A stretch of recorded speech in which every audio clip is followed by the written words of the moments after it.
Bienvenido a esta exploración enfocada. Hoy nos metemos de lleno, en una estructura diminuta, increíblemente compleja y vital, el oído interno. Uf, sí.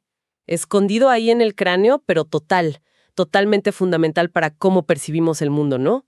Exacto. Y bueno, tenemos fuentes bastante detalladas, apuntes sobre anatomía, fisiología, las patologías más clave, digamos, y cómo se diagnostican. Y esto lo complementamos con conceptos visuales de otra fuente. La misión es clara, ¿no? Entender cómo funciona esta maravilla. Claro. Su doble rol en oír y mantener el equilibrio. Y bueno, ¿qué pasa cuando algo falla ahí adentro? Y el misterio, ¿no? ¿Cómo es posible que un espacio tan pequeño maneje dos sentidos tan cruciales? Ok, vamos a desglosar esto. Empecemos por el mapa, ¿te parece? La ubicación. El oído interno está ahí, resguardado en el peñasco del hueso temporal. Súper protegido. Y adentro es como una muñeca rusa, un laberinto óseo por fuera, y alojado en él el laberinto membranoso. Ujú. Y entre ellos, y dentro del membranoso, líquidos, que son esenciales. La perilinfa, que está, digamos, entre el hueso y la membrana, en el laberinto óseo, rica en sodio, Na+, muy parecida a otros fluidos fuera de las células. Ajá. Y luego, adentro del laberinto membranoso, está la endolinfa. Y esta sí que es especial, muy rica en potasio, K+. ¿Y dónde se produce? Se produce en dos sitios clave. La estría vascular, que está en la parte auditiva, en la cóclea, y las células oscuras, que están en la parte del equilibrio, en el vestíbulo. Y a ver, ¿por qué es tan importante esa diferencia de sodio y potasio? O sea, ¿qué tiene de especial? Imagínate una batería biológica. Eso permite a las células sensoriales convertir el movimiento mecánico en señales nerviosas. Sin esta diferencia iónica, ni la audición y el equilibrio como los conocemos podrían existir. Sería imposible. ¡Wow! Fascinante. Una batería, literalmente. Y bueno, funcionalmente, decíamos, son dos sistemas en uno. Exacto. Por un lado, adelante tenemos el laberinto anterior para la audición, la famosa cóclea o caratol, El caracol sí. con sus casi 2 vueltas y media. Bueno, unas 2 vueltas y media alrededor de un eje óseo, el modiolo. Y adentro se divide en 3 rampas o canales. Ujú. La vestibular arriba, la timpánica abajo, ambas con perilinfa. Y en medio, la rampa media, o conducto coclear, que esa sí está llena de endolinfa, la rica en potasio. Y un detalle importante. Las rampas vestibular y timpánicas se comunican allá en la punta, en el vértice, a través de una pequeña abertura llamada helicotrema. Helicotrema, buen nombre. Y detrás de la cóclea entonces está el laberinto posterior, para el equilibrio. Ahí está. El vestíbulo, que contiene el utrículo y el sáculo, y los 3 conductos semicirculares, que están orientados, fíjate, en planos perpendiculares entre sí. El superior, el posterior y el lateral, como un giroscopio. Claro, para detectar movimiento en 3D. Exacto. Y cada parte tiene sus sensores específicos. Las crestas ampulares en los conductos semicirculares y las máculas en el utrículo y el sáculo. Perfecto. A ver, centrémonos primero en la audición. Volvamos a ese conducto coclear dentro de la cóclea. Dale. Aquí es donde ocurre la magia de verdad. Este conducto tiene por abajo la membrana basilar. Sobre ella se sienta el órgano sensorial clave. Por arriba, la membrana de Reissner. Y a un lado, lateralmente, está la estría vascular, esa fábrica de endolinfa rica en potasio que mencionamos. Ajá. Pero el protagonista indiscutible de esta parte es el órgano de Corti. Y el órgano de corte suena a pieza central. Lo es, totalmente. Es el transductor final. Descansa sobre la membrana basilar y contiene las células sensoriales, las células ciliadas. Y hay 2 tipos principales. A ver. Están las células ciliadas internas, las CCI. Forman una sola fila, son unas 3.500 más o menos. Reciben casi toda la información que va hacia el cerebro, el 95% de las fibras nerviosas aferentes. Son como los micrófonos principales que captan la señal auditiva. Entendido. ¿Y el otro tipo? Las externas. Aquí viene una de las partes más asombrosas, de verdad. Las células ciliadas externas, las CCE. Son mucho más numerosas, unas 13.000, dispuestas en 3 filas. Y a diferencia de las internas, reciben mucha inervación desde el cerebro, o sea, información eferente. ¿Cómo que desde el cerebro? Sí, el cerebro les manda señales. No son solo micrófonos pasivos, son un amplificador activo incorporado. Se contraen y se expanden físicamente para afinar la vibración de la membrana basilar justo en ese punto. Esto nos permite oír sonidos muy, muy débiles y discriminar frecuencias con una precisión increíble. O sea, un amplificador biológico. ¡Qué loco! Y esa actividad es la base de las famosas emisiones otoacústicas que se usan para el tamizaje auditivo en recién nacidos. Exactamente esa. Esa prueba detecta si estas CC están funcionando bien, si están amplificando. Ahora, ¿cómo convierten el movimiento en señal eléctrica? Es la mecanotransducción. Todo depende del movimiento de los estereocilios. ¿Los pelitos? Esos pelitos o proyecciones que tienen en su superficie. ¿Y cómo funciona ese mecanismo? Es como, ¡pum!, un interruptor. Algo así, pero muy sofisticado. Cuando la vibración sonora hace que los estereocilios se inclinen hacia el cilio más largo que tienen al lado, el quinocilio, aunque en humanos adultos es vestigial, se abren unos canales iónicos. Entra potasio del endolinfa y la célula se excita, se despolariza. Ajá. Si por el contrario se inclinan en sentido opuesto, alejándose del quinocilio, esos canales se cierran y la célula se inhibe, se hiperpolariza. Y hay unos filamentos, como unos resortes pequeñitos llamados tip-links, que conectan las puntas de los cilios entre sí. ¿Para qué sirven esos? Aseguran que todo el paquete de cilios se mueva junto, de forma sincronizada y súper rápida. Es como tirar de una cuerda que abre o cierra una compuerta, pero a nivel molecular. Entendido. Es un mecanismo muy preciso. ¿Y cómo llega el sonido hasta ahí? Hablemos de la macromecánica. Bueno, el viaje empieza en el oído medio. El último huesecillo, el estribo, golpea sobre la ventana oval. Ok. Ese golpeteo mueve la perilinfa que está justo detrás en la rampa vestibular. Se genera una onda de presión, como una ola, que viaja por esa rampa vestibular hacia el ápice de la cóclea. Hacia la punta del caracol. Exacto. Ahí, en el helicotrema, la onda pasa a la rampa timpánica y empieza a descender por ella, de vuelta hacia la base. ¿Y dónde termina esa onda? La presión se disipa cuando la onda empuja a otra membrana flexible en la base, la ventana redonda. Esta ventana es como una válvula de escape. Compensa la presión que entró por la ventana oval. Si no existiera, el líquido no podría moverse. Claro, porque los líquidos no se comprimen fácilmente. Y todo esto, recordemos, después de que el oído medio ya hizo su trabajo de amplificar el sonido para compensar el paso del aire al líquido, que es mucho más denso. Correcto. Esa amplificación es crucial. Ahora, a nivel microscópico, lo que llamamos la micromecánica, esa onda de presión que viaja por las rampas hace que la membrana basilar se mueva hacia arriba y hacia abajo. La que está debajo del órgano de Corti. Esa misma. Y como la membrana tectorial que está justo encima, rozando los cilios, tiene un punto de anclaje diferente, se mueve de forma distinta. Esto crea un efecto de cizallamiento, como si una alfombra se deslizara sobre otra que está debajo. Y ese deslizamiento es lo que dobla los cilios de las células ciliadas. Precisamente. Y aquí es donde entra la magia de las CCE, las externas. Al detectar ese mínimo movimiento inicial, se contraen y relajan activamente, como pequeños motores, amplificando la vibración justo en esa zona específica de la membrana basilar. Impresionante. Este empujón extra aumenta muchísimo el estímulo sobre las CCI, las internas, y son estas CCI las que finalmente liberan el neurotransmisor, principalmente glutamato, y activan las fibras del nervio auditivo, el octavo par craneal, NC8. Ahí se genera la señal eléctrica que viajará al cerebro. De mecánico a eléctrico, con amplificación incluida. ¿Y esa señal eléctrica cómo la interpreta el cerebro? Mencionaste antes la tonotopía. Fundamental, sí. La cóclea está organizada por frecuencias, como si fuera un piano desenrollado a lo largo de sus vueltas. ¿Cómo así? Los sonidos agudos, de alta frecuencia, hacen vibrar más la base de la cóclea, la zona cercana a las ventanas oval y redonda. Los sonidos graves, de baja frecuencia, necesitan viajar más y hacen vibrar la membrana basilar cerca del ápice, allá en la punta. O sea, cada lugar de la cóclea responde mejor a un tono específico. Exactamente. Y esto tiene implicaciones clínicas. Por ejemplo, con la edad o por exposición a ruido fuerte, se suelen perder primero los tonos agudos. ¿Por qué?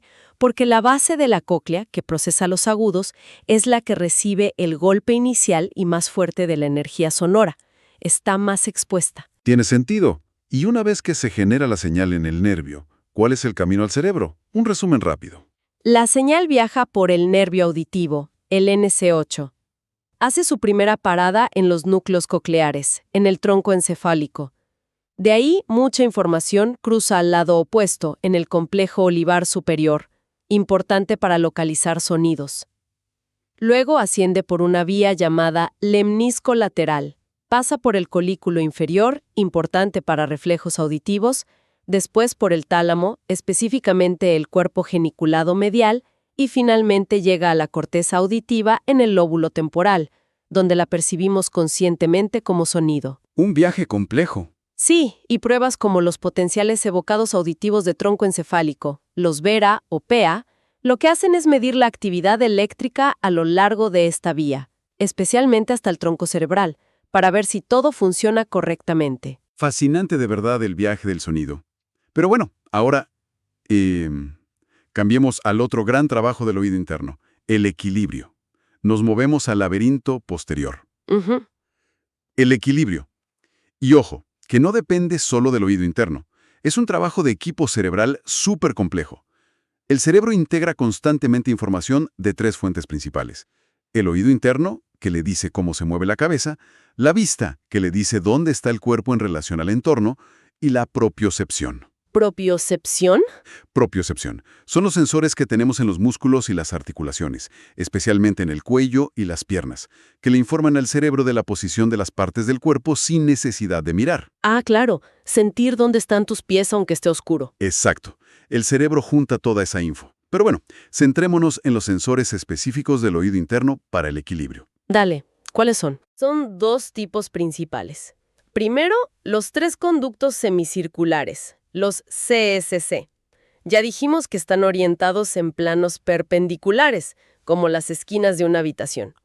Su función es detectar la aceleración angular. O sea, los giros de la cabeza. Exactamente. Cada conducto tiene un ensanchamiento en un extremo llamado ampolla, y dentro de la ampolla está la cresta ampular.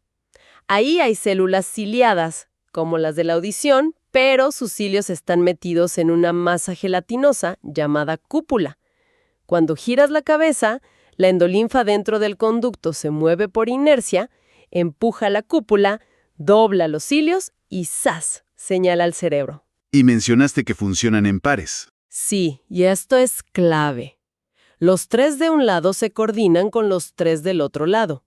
El conducto anterior o superior de un lado trabaja en conjunto con el posterior del otro lado, y los dos laterales u horizontales trabajan juntos. Esto permite detectar rotaciones en cualquier eje, decir sí, decir no, inclinar la cabeza hacia los hombros. Entendido. ¿Y el segundo tipo de sensor? Son las máculas. Hay una en el utrículo y otra en el sáculo, esas dos bolsitas en el vestíbulo. Las máculas detectan la aceleración lineal. Lineal, como moverse en auto o en ascensor. Exacto. O simplemente la fuerza de la gravedad, la inclinación de la cabeza respecto a la vertical. Las máculas también tienen células ciliadas cubiertas por una membrana gelatinosa. Pero encima de esta gelatina hay algo más. Otoconias. Las piedrecitas. Ya las mencionamos. Esas mismas, cristales de carbonato de calcio, CaCO3. Como son densas, tienen peso. Cuando aceleras, linealmente, arrancas el coche o inclinas la cabeza, la inercia o la gravedad tiran de estas otoconias, desplazan la gelatina, doblan los cilios y mandan la señal. Por eso a veces se les dice otolitos, piedras del oído. Y por cierto, leí que a veces dar suplementos de calcio puede ayudar en el vértigo posicional. ¿Será por estas otoconias? Es una hipótesis interesante, sí.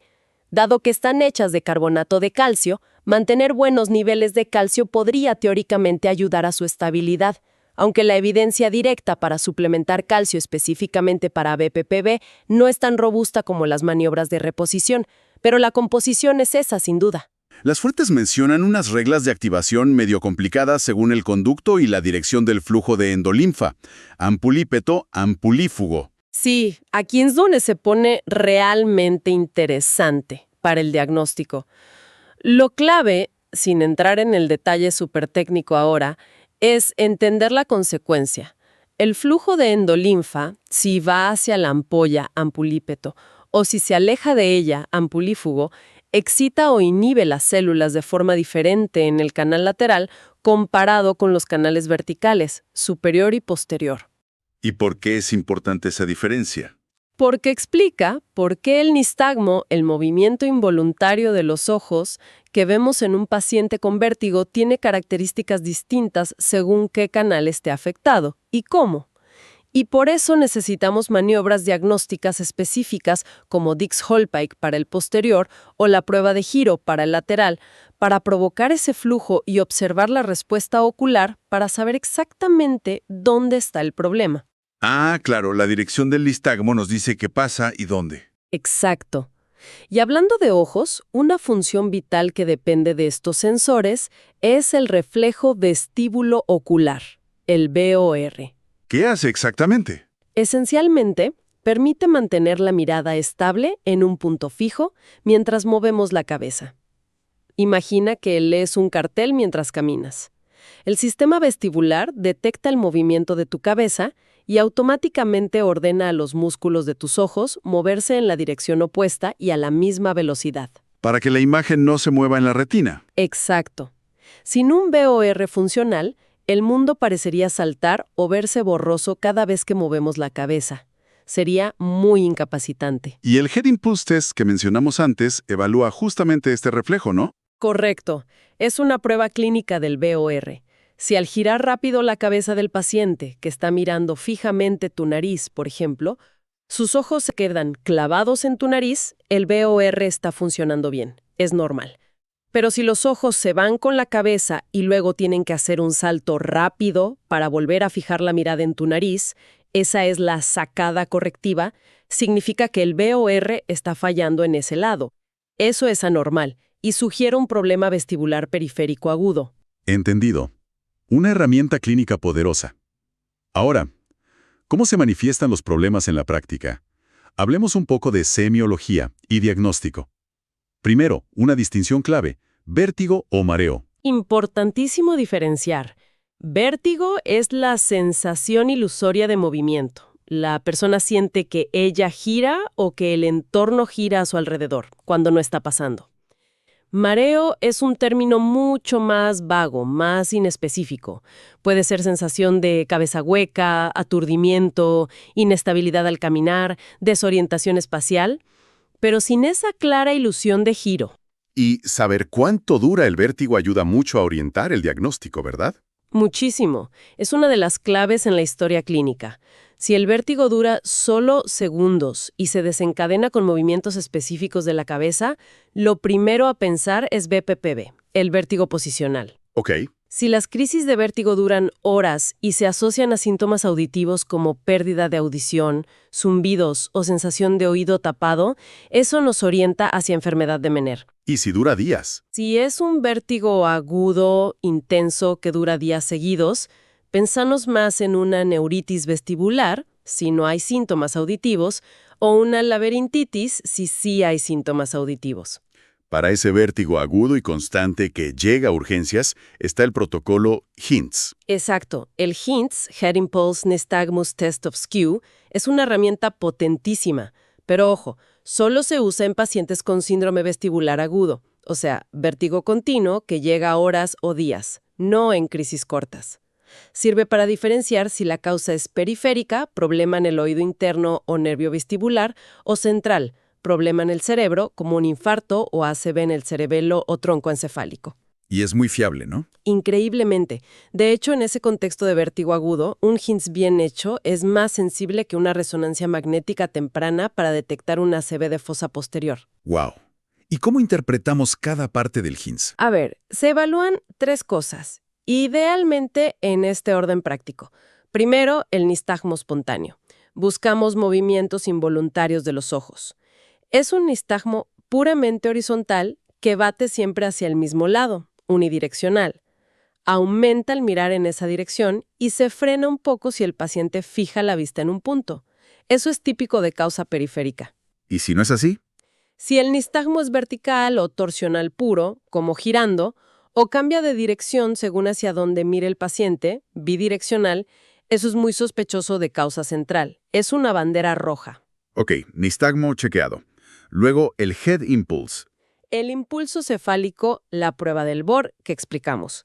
Si es anormal, o sea, hay sacada correctiva, eso sugiere causa periférica. Si es normal, los ojos se quedan fijos, en un paciente con vértigo agudo, eso es sospechoso de causa central. Parece contraintuitivo, pero un Bohr intacto en pleno vértigo agudo es preocupante. Entiendo. ¿Y la última parte? El test of skew o prueba de oclusión alternante. Tapamos un ojo y luego el otro rápidamente, mientras el paciente mira un punto fijo. Buscamos si un ojo se mueve verticalmente para realinearse cuando lo destapamos. Si aparece esa desalineación vertical, skew deviation positivo, sugiere causa central. Entonces, resumiendo, el HINS periférico tranquilizador. Impulso cefálico anormal. Plus nistagmo unidireccional horizontal. Plus skew negativo. Cualquier otra combinación, sobre todo impulso normal o nistagmo raro o skew positivo, debe hacernos pensar en central. Exactamente. Ese es el mensaje clave del HINS. Muy útil. Además del HINS en agudo, ¿qué otras pruebas complementarias se usan para estudiar el oído interno? Tenemos varias. La audiometría tonal es la prueba básica de audición. Es subjetiva, necesita la colaboración del paciente, generalmente a partir de los 5 años, nos dice el umbral auditivo para diferentes frecuencias. Ok. Luego están los potenciales evocados auditivos de tronco encefálico, VERA o PEA. Esta es objetiva, no necesita colaboración, mide la respuesta eléctrica del nervio auditivo y el tronco cerebral al sonido. Vemos unas ondas características, I a B, que nos dicen si la vía nerviosa está intacta. ¿Y las emisiones otoacústicas? Las EOA también son objetivas. Evalúan directamente la función de las células ciliadas externas, las CCE, las amplificadoras. Si las CCE funcionan, producen un sonido muy débil que podemos medir con un micrófono sensible en el conducto auditivo. Por eso son geniales para el screening auditivo en recién nacidos. Ajá. Y finalmente, la logoaudiometría. Esta evalúa qué tan bien entiende la persona la palabra hablada a diferentes intensidades. Mide la discriminación. ¿Cuándo es especialmente útil esta última? Es clave si sospechamos un problema retrococlear, o sea, en el nervio auditivo o más allá, hacia el cerebro. En esos casos, a veces la persona oye el sonido, la audiometría no está tan mal, pero no entiende bien las palabras. La discriminación está desproporcionadamente baja para el nivel de pérdida auditiva. ¿Cómo en qué patología? El ejemplo clásico es el schwannoma vestibular, el antiguo neurinoma del acústico. Afecta al nervio y por eso la discriminación se altera mucho. Perfecto. Hablemos entonces de las patologías más frecuentes, esas que siempre preguntan. Empecemos por el vértigo posicional paroxístico benigno, el BPPB. El campeón de los vértigos, la causa número 1 en frecuencia. Son esas crisis típicas, vértigo intenso, que dura segundos, menos de un minuto, siempre desencadenado por cambios de posición de la cabeza. Acostarse, levantarse, girar en la cama, mirar hacia arriba y, muy importante, no hay pérdida de audición ni otros síntomas neurológicos asociados, solo el vértigo y quizás náuseas. ¿Y qué lo causa? Las otoconias sueltas. Exacto.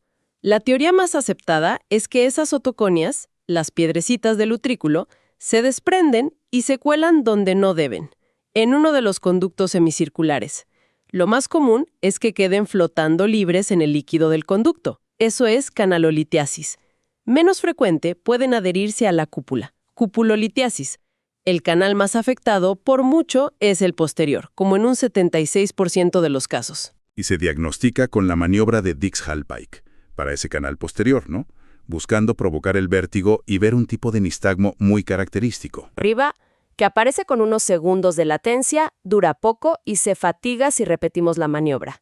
Y el tratamiento son las maniobras de reposicionamiento, como la de Epley para el canal posterior. Que buscan devolver las otopononias a su sitio, al utrículo. Exacto, mover la cabeza del paciente siguiendo una secuencia específica para que la gravedad lleve las otoconias fuera del conducto.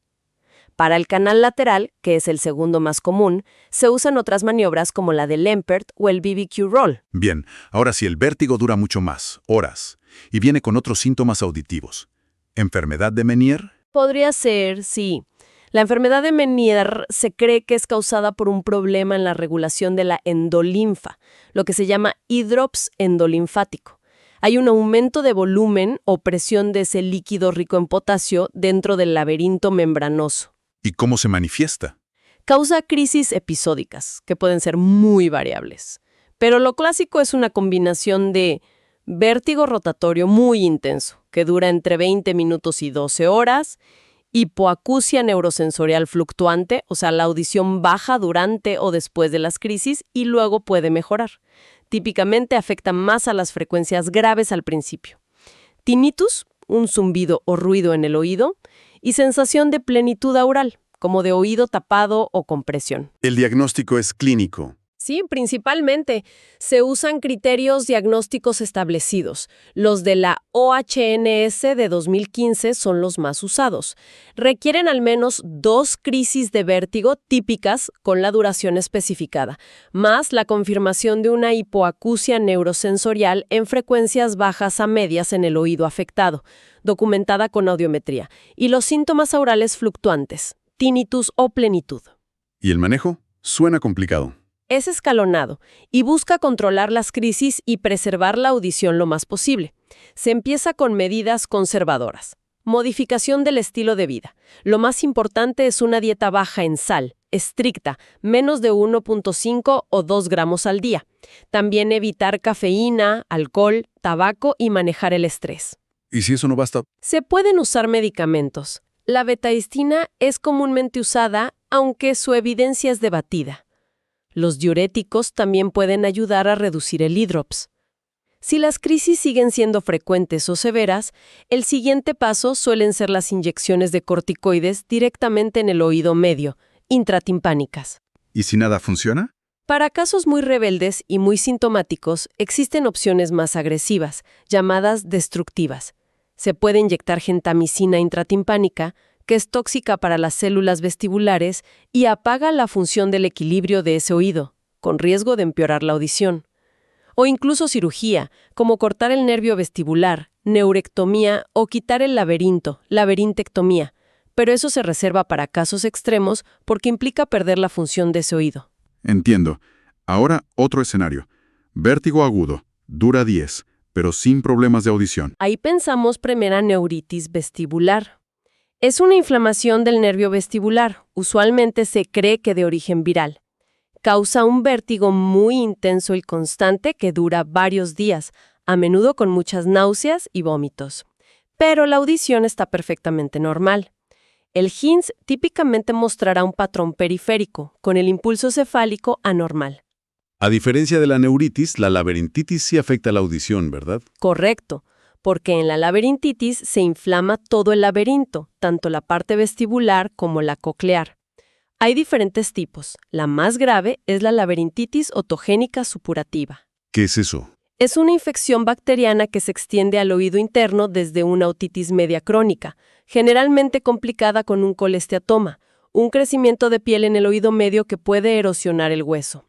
Si ese colesteatoma erosiona la cápsula ósea del laberinto, las bacterias entran.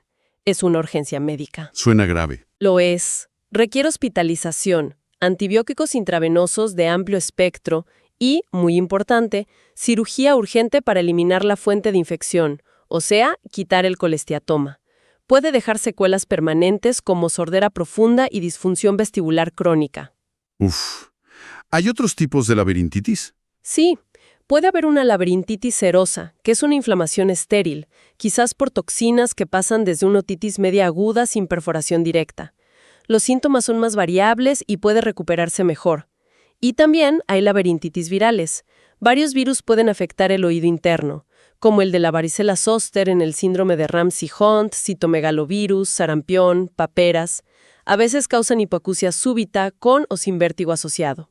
Entendido.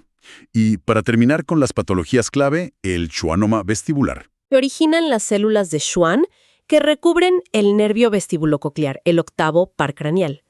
La gran mayoría son esporádicos y unilaterales. Síntomas clásicos. El más común y temprano es una hipoacusia neurosensorial unilateral que suele ser progresiva y afectar más a los tonos agudos. Y lo que decíamos antes, con una mala discriminación de la palabra, peor de lo que uno esperaría por el nivel de audición. También es muy frecuente el acúfeno, tinnitus unilateral. El desequilibrio o inestabilidad suele ser más común que el vértigo rotatorio franco. Si el tumor crece mucho, puede comprimir otros nervios cercanos, como el facial, parálisis facial, o el trigémino, dolor o adormecimiento facial. ¿Diagnóstico? El gold standard es la resonancia magnética IRM de ángulos pontocerebelosos con contraste de gadolinio. Esa lo detecta con mucha precisión. Los potenciales evocados, VERA, también pueden mostrar alteraciones sugestivas, como retrasos en las ondas. ¿Y el tratamiento? Depende de muchos factores: el tamaño del tumor, la edad del paciente, la audición que le queda, los síntomas. Las opciones son básicamente 3. Observación con resonancias periódicas, si es pequeño y no crece o en pacientes mayores. Cirugía para extirparlo, hay diferentes abordajes quirúrgicos con distintos riesgos para la audición y el nervio facial. O radiocirugía estereotáctica, como Gamma Knife, que usa radiación muy focalizada para detener el crecimiento del tumor sin cirugía abierta. Muy completo. Hagamos entonces un resumen súper rápido, como un checklist mental. Oído externo capta, medio amplifica, interno traduce de mecánico a eléctrico y además detecta movimiento. Eso, ruta del sonido dentro de la cóclea. Entra por ventana oval a rampa vestibular, viaja al helicotrema, baja por rampa timpánica y sale por ventana redonda. La acción clave ocurre en la rampa media, en el órgano de Corti. Correcto.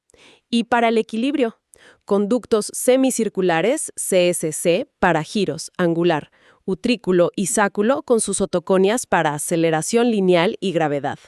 Y los puntos clave para no olvidar: líquidos, perilinfa, rica en sodio, en laberinto óseo, versus endolinfa, rica en potasio, en laberinto membranoso. La diferencia es vital. Cóclea, tonotopía clara, agudos en la base, graves en el ápex. Órgano de Corti. Las células ciliadas internas, CCI, son las que oyen, aferentes. Las externas, CCE, son las que amplifican, eferentes, base de las E o A. Equilibrio. Otoconias en las máculas lineal, crestas en las ampollas de los CSC, angular. Y el HINTS para vértigo aguda.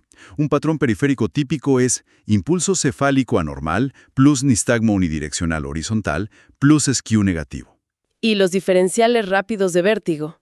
BPB, segundos, posicional, sin hipoacusia. DX, Dix-Hellpike, Treto, Epli para posterior. Versus Menier, horas, con hipoacusia fluctuante de graves, tinnitus, plenitud. Y no olvidar el schwannoma. Sospecharlo ante hipoacusia neurosensorial unilateral, progresiva, de agudos, con mala logoaudiometría. Exacto. Esas son las fijas, como dicen. Perfecto. Hemos navegado la increíble complejidad del oído interno. Un sistema realmente diminuto, pero con un impacto gigantesco en cómo percibimos y nos movemos por el mundo. Entonces, ¿qué significa todo esto? Pues que nuestra conexión auditiva con el entorno y nuestra estabilidad física dependen de una maquinaria biológica increíblemente precisa y también delicada. Y quizás una reflexión final para darle una vuelta. El equilibrio, como dijimos, es una integración constante de señales del oído interno, la vista y la propiocepción. En nuestro mundo moderno, tan lleno de pantallas que pueden afectar la vista y con estilos de vida a veces sedentarios que afectan la postura y la propiocepción, ¿cómo podrían las alteraciones sutiles en estos sistemas, sumadas al declive sensorial natural con la edad, estar afectando nuestra sensación general de estabilidad o de orientación espacial, quizás mucho antes de que un vértigo franco nos alerte de que algo va mal. Interesante. Nos recuerda lo interconectada que está nuestra percepción de la realidad, cómo el cerebro construye nuestra sensación de estar centrados en el mundo a partir de todas estas piezas. Una pregunta que sin duda da que pensar sobre cómo interactuamos con nuestro entorno hoy en día. Muchísimas gracias por acompañarnos en esta exploración tan detallada. Hasta la próxima.